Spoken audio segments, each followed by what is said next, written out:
Welcome back, family. Welcome to week 22 of writing His Word on the tablets of our hearts. We are again in Deuteronomy 28. When we first got to this chapter, I read to you the first 14 verses, which are the blessings, and we know those very well. Blessed in the city, blessed in the field, all of those verses. But we don't really hone in on the curses. Now, those blessings are conditional. There is a requirement on our part. And so it's interesting, as I pointed out last week when we started on the curses, that disobedience brings the curses. And while there were 14 verses of blessings, there are 54 verses of curses. So we want to make sure we're obedient. And each week, I'm going to read 9 of those verses that are related to the curses so that we can get through all of the curses in a 6-week time frame. And so this week we are reading Deuteronomy 28, verses 24 through 32. I know it's a lot. I'm not expecting you to try to memorize them, but what I am asking is that you review those throughout the week. If you can, 1, 2, 3 times a day, just read over those 9 verses, just so you can get an understanding. All right? And so we're going to start reading, and I'm reading out of the Berean Standard Bible. And it reads, YAHUAH will turn the rain of your land into dust and powder. It will descend on you from the sky until you are destroyed. YAHUAH will cause you to be defeated before your enemies. You will march out against them in one direction, but flee from them in 7.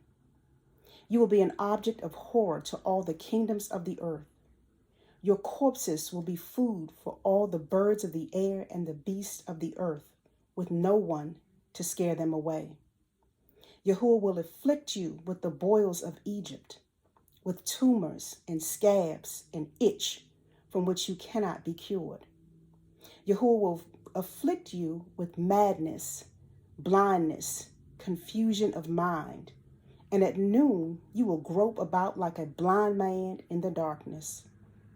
You will not prosper in your ways. Day after day you will be oppressed and plundered, with no one to save. You will be pledged in marriage to a woman, but another man will violate her. You will build a house, but will not live in it. You will plant a vineyard, but will not enjoy its fruit. Your ox will be slaughtered before your eyes, but you will not eat any of it. Your donkey will be taken away and not returned to you. Your flock will be given to your enemies, and no one will save you. Your sons and daughters will be given to another nation, while your eyes grow weary looking for them day after day, with no power in your hand. I've read to you Deuteronomy 28, verses 24 through 32. All right.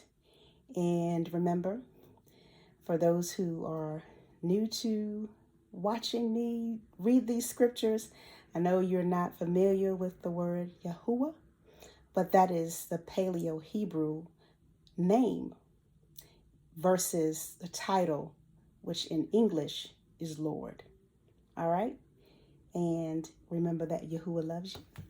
I love you, but He loves you best. And I'll see you next week.